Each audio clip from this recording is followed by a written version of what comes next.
Good morning, students. So here I am again. चलो last lecture में क्या देखा था हम लोगों ने, पहले बताओ आप लोग। अच्छा, हम स्ट्रक्चर ऑफ एटम जो है वो चैप्टर हमारा कर रहे हैं। उसमें लास्ट लेक्चर में अगर आप लोगों को याद हो तो हमने देखा था कि एटम का जो mass, atomic mass and atomic number वो किसको कहते हैं, Z and A, वो जाना था। प्लस आइसोटॉप्स और आइसोबार्स किसे कहते हैं वो जाना था, और कुछ सम्स हमने किए थे। तो वो आपके जो सम्स है वो आपको अच्छे से करने हैं। इससे रिलेटेड सम्स यानी कि आपके एटॉमिक मास ढूंढना है या एटॉमिक नंबर ढूंढना है या number of electron, number of proton, number of neutron, ये ढूंढने वाले सारे जो सम्स है ना वो आपकी एक्सरसाइज में दिए हैं। वो अच्छे से प्रैक्टिस करना क्योंकि वो एग्जाम में आएंगे ही आएंगे। ठीक है, चलो अभी वहां तक हो गया है। अभी आज हम जो शुरू करने वाले हैं वो हमारा है नया topic, drawback of Rutherford's atomic model. जो रुदरफोर्ड ने हमें एटम का मॉडल दिया था, सबसे पहले ये पता होना चाहिए कि रुदरफोर्ड ने हमें जो मॉडल दिया था वो क्या था कि ये आपका पॉजिटिव जो चार्ज है वो कहीं किसी एक न्यूक्लियस, जिसने नाम दिया था सेंटर में पॉजिटिव चार्ज प्लस न्यूट्रॉन रहेगा, और उसके अराउंड जो इलेक्ट्रॉन है वो क्या करेंगे, सराउंडिंगली घूमेंगे। मतलब कि इसको बोला था उसने ऑर्बिट और इसको बोला था न्यूक्लियस। और इसमें हमें साथ ही साथ रुदरफोर्ड ने बताया जिस तरह से सोलर सिस्टम में क्या होता है, बीच में जो सन है वो क्या रहता है, कांस्टेंट ना। जिस तरह से हमारा अर्थ मूव करता है या कोई भी हमारे सोलर सिस्टम का प्लेनेट मूव करता है, कि सन मूव करता है, नहीं। तो जिस तरह से न्यूक्लियस यहाँ पे स्टेबल है वैसे सन वहां पे हमारे सोलर सिस्टम में स्टेबल होगा। और उसके आजू बाजू क्या करते हैं, हमारे जो सारे प्लेनेट्स है वो मूव करते हैं। तो रुदरफोर्ड ने हमारे एटॉमिक मॉडल को इसके साथ कंपेयर किया था कि ये दोनों क्या है, एक दूसरे से मिलते जुलते हैं। अभी इसमें क्या सच्चाई है, क्या सच्चाई नहीं है, ये हमें देखना है। ठीक है, तो रुदरफोर्ड के ये ड्रॉबैक का मतलब क्या होता है कि क्या क्या उसमें गलतियां है उसके एटॉमिक मॉडल में। उसके लिए सबसे पहले आपको ये डेफिनेशन पता होनी चाहिए, note it down. Okay,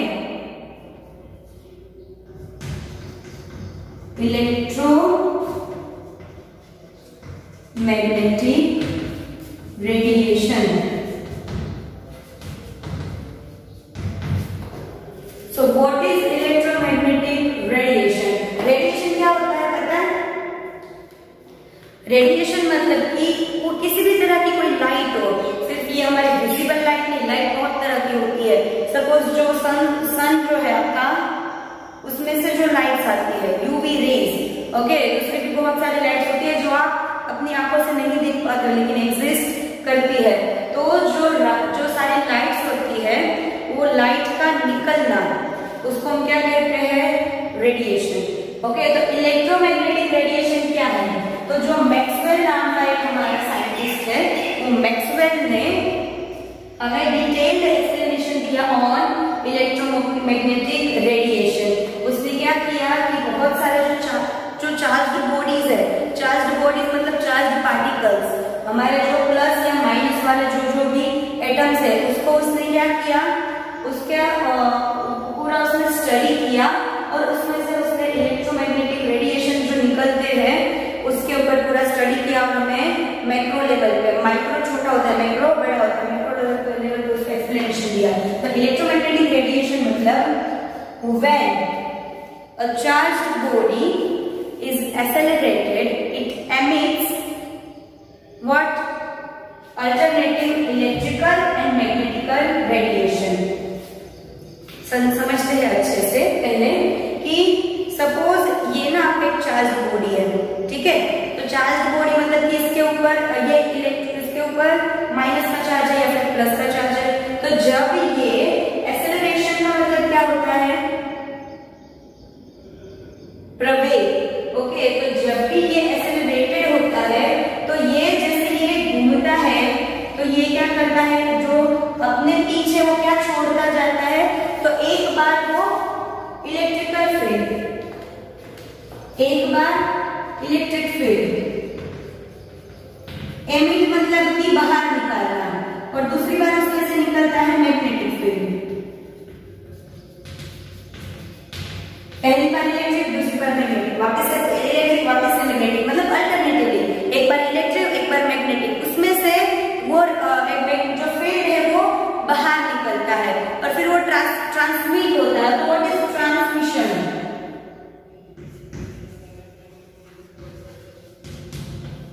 transmission क्या होता है, तो यहाँ पे सपोज एक मैंने टुकड़ा रखा है कपड़े का, यहाँ से लाइट आती है तो वो उसमें से पास आउट होकर बाहर निकल जाती है, तो इसको बोलते हैं लाइट का ट्रांसमिट होना। किसी भी एक लेयर में से लाइट का पूरा बाहर निकल जाना, उसको क्या कहते हैं, ट्रांसमिट होना।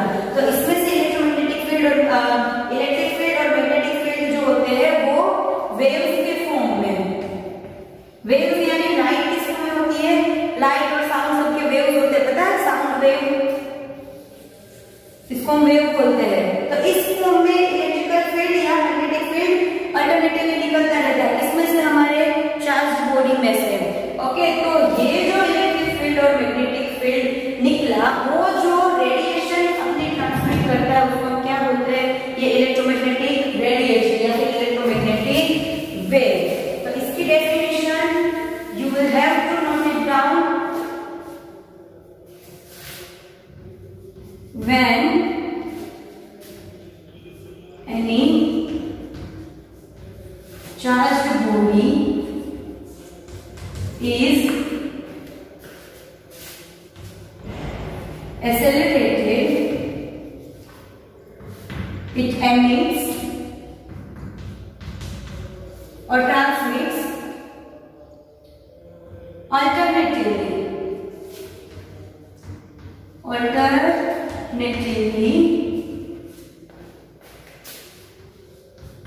electrical and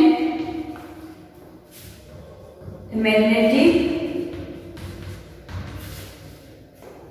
fields.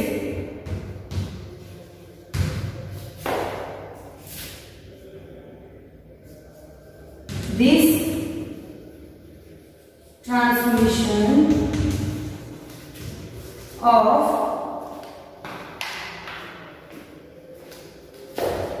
both fields in waveform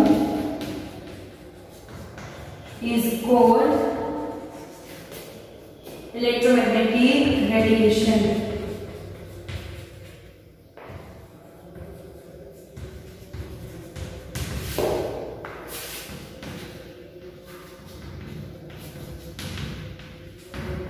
okay, ये डेफिनेशन आप लोगों को अच्छे से नोट डाउन करनी है, तो पहले ये कर लो।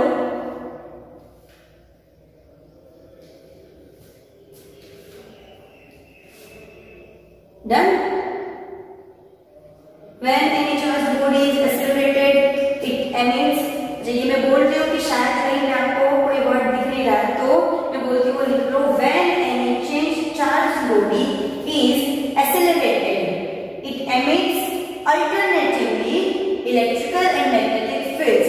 This transmission of both fields in waveform is called electromagnetic radiation. Done? चलो, अभी ये रेडिएशन का पता चल गया। अभी पूरी ये जो ड्रॉबैक जो हमारा है वो इस रेडिएशन के ऊपर ही है।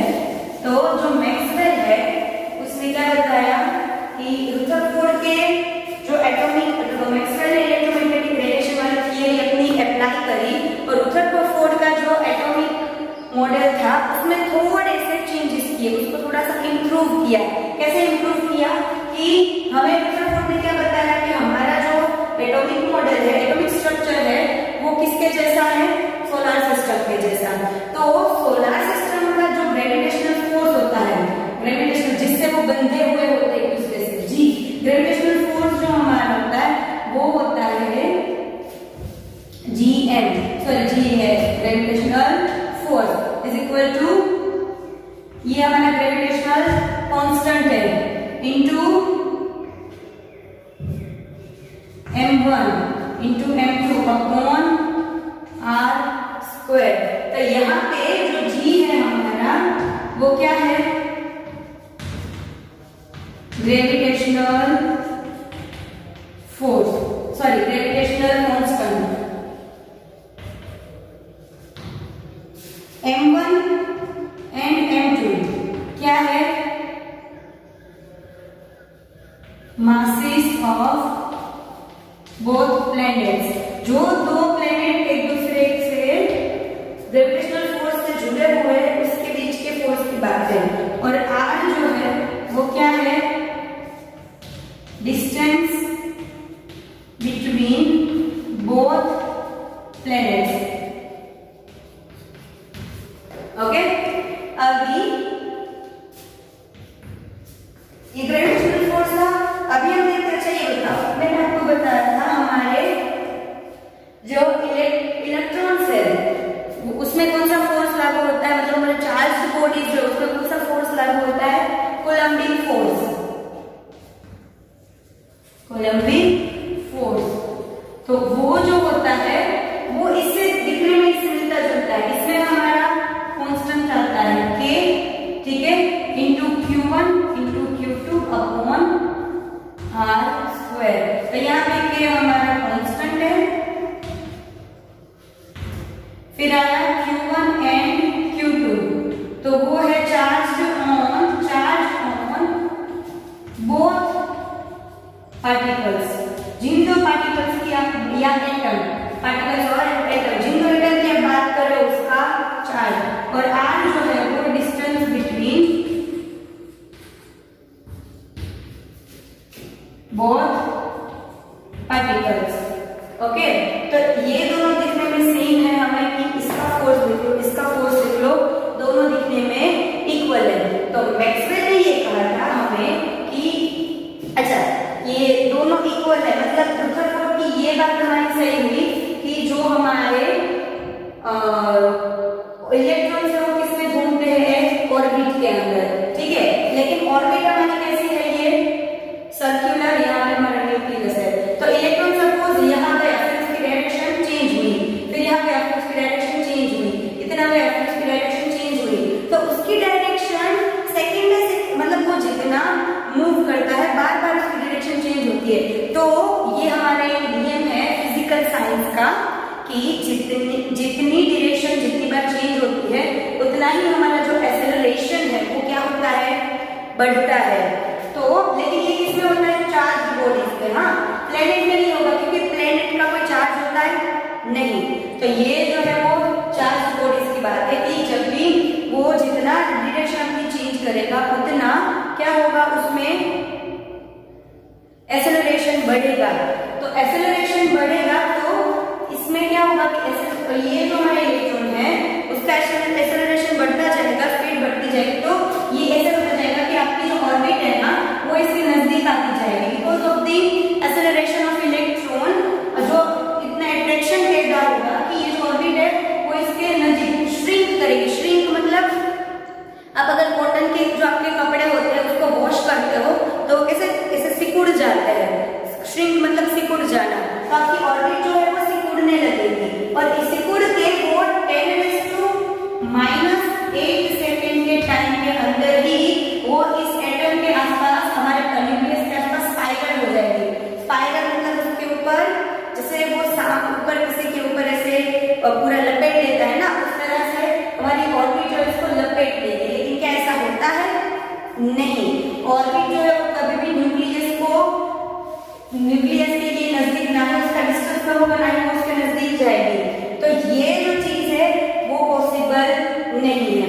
और साथ ही साथ दूसरा रीजन है कि ये श्रिंक होने का हमारा कि जो ये कोलम्बिक फोर्स है इसकी वजह से क्या होगा, मैंने बताया था कि जो चार्ज पार्टिकल मूव करेंगे तो वो क्या करेंगे, अभी हमने इलेक्ट्रोमैग्नेटिक रेडिएशन में क्या पढ़ा था कि कि जब जब चार्ज पार्टिकल्स है वो मूव करते हैं तो वो अपने पीछे क्या छोड़ जाते हैं, alternatively electrical and magnetic field. तो वो क्या छोड़ेंगे, रेडिएशन। लेकिन ऐसा कोई भी रेडिएशन छूटता हमें दिखा नहीं है। इसका मतलब ना ही श्रिंक हो रहा है ना ही वो रेडिएशन निकल रहा है। तो यहाँ पे मैक्सवेल के इन दोनों थ्योरीज की वजह से हमें ये पता चला कि रुदरफोर्ड के एटॉमिक मॉडल में ये फर्क है। तो आपको ये लगेगा कि अगर मैडम अगर इलेक्ट्रॉन मूव कर रहा है तो जो हमारी ऑर्बिट है वो श्रिंक हो रही है, तो ये पॉसिबिलिटी है ना कि इलेक्ट्रॉन अपनी जगह पे ही रहेगा। अगर ऑर्बिट में वो यहाँ पे खड़ा है तो भी यही खड़ी रहेगा, वहां से हटेगा ही नहीं, वो श्रिंक ही नहीं करेगी ऑर्बिट, कुछ प्रॉब्लम ही नहीं होगा। लेकिन इलेक्ट्रॉन जो है वो कभी भी स्टेबल नहीं रहते, इलेक्ट्रॉन ऑलवेज मूव करते हैं। अगर वो किसी से बंधे हुए जुड़े हुए ना हो तो ये फ्री इलेक्ट्रॉन जो होते हैं वो कभी भी रुके हुए नहीं होते। तो ये बात भी बिल्कुल भी सही नहीं होगी। ओके, तो ये तो ये हमारे इसके ड्रॉबैक्स थे दोनों इसके रुदरफोर्ड के। साथ ही साथ रुदरफोर्ड हमें ये भी नहीं समझा पाया है कि हमारा जो इलेक्ट्रिकल फोर्स होता है उसकी डायरेक्शन क्या होती है, इलेक्ट्रॉन का मास वगैरह, उन सबके रिलेटेड उसने कुछ ज्यादा इंफॉर्मेशन हमें नहीं दी है। तो रुदरफोर्ड के ये ड्रॉबैक्स है दो, आपको अच्छे से याद रखने हैं। अभी रुदरफोर्ड का जो हमारा जो था मॉडल वो तो रॉन्ग हो गया। तो अभी जो है जो नए मॉडल्स आए हैं वो दूसरे जो होंगे, उसमें सबसे जो सेटिस्फाइंग जो मॉडल है वो है बोहर मॉडल। तो डेवलपमेंट उसके बाद हमें कि किस तरह से बोहर जो है उसका मॉडल डेवलप हुआ उसकी हमें पूरी आगे लंबी थियरी, इसमें हम सिर्फ इसका इंट्रोडक्शन देख रहे हैं, पूरा जो थियरी है वो हम बाद में करने वाले हैं कि डेवलपमेंट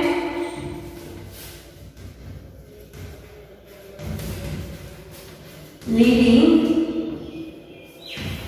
टू बोहर्स मॉडल, कि किस तरह से बोहर का मॉडल है वो धीरे धीरे बोहर जो साइंटिस्ट है, वो साइंटिस्ट का नाम है, उसको किस तरह से अपना ये मॉडल मिला, कहां से उसको आइडिया आया। तो हमारे जो इलेक्ट्रोमैग्नेटिक वेव्स है ना, यानी इलेक्ट्रोमैग्नेटिक रेडिएशन, तो उसके क्वालिटीज जो है उसी की ऊपर से ये जो चार्ज पार्टिकल्स, मतलब फिर सारे साइंटिस्ट ने क्या किया, मैक्सवेल ने जब ये थियरी दी ना उसके बाद सारे साइंटिस्ट ने क्या किया कि आपका जो चार्ज पार्टिकल होता है उसके ऊपर उसने क्या करना शुरू किया, अलग अलग रेडिएशन डालना शुरू किया उसके ऊपर, और उसके ऊपर से फिर जैसे उसने जैसे किया था अल्फा पार्टिकल्स को उसके ऊपर क्या किया था, बोम्बार्ड किया था, ताकि वो पार्टिकल्स पूरे क्या हुए अलग अलग जगह पे उसका क्या हुआ था, deflection.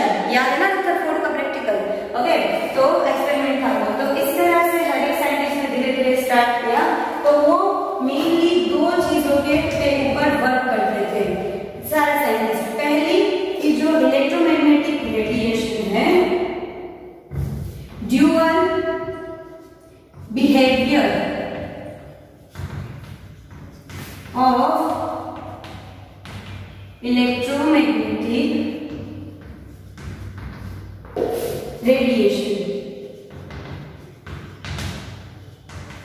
First as electromagnetic wave and second as electromagnetic particle। वो जो हमारे इलेक्ट्रोमैग्नेटिक रेडिएशन है वो वेव की फॉर्म में भी हो सकता है और एक पार्टिकल के फॉर्म में भी हो सकता है। ठीक है, तो ये आपका एक ये जो पॉइंट है इसके ऊपर ये साइंटिस्ट ने वर्क किया था। और दूसरा है जो है आपका इलेक्ट्रोमैग्नेटिक रेडिएशन का स्पेक्ट्रम, मतलब कि जो स्पेक्ट्रम मतलब स्पेक्ट्रम का आगे पढ़ोगे, स्पेक्ट्रम क्या होता है कि अलग अलग फ्रीक्वेंसी और अलग अलग वेवलेंथ की मेजरमेंट्स होती है, जिसके ऊपर से डिसाइड होता है कि कौन सा रेडिएशन यानी कौन सी लाइट जो है वो कितने क्राइटेरिया में आती है, मतलब कि आपकी विजिबल लाइट है तो कौन से क्राइटेरिया में आती है, 10⁸ या 10⁹, ये सब जो चीज है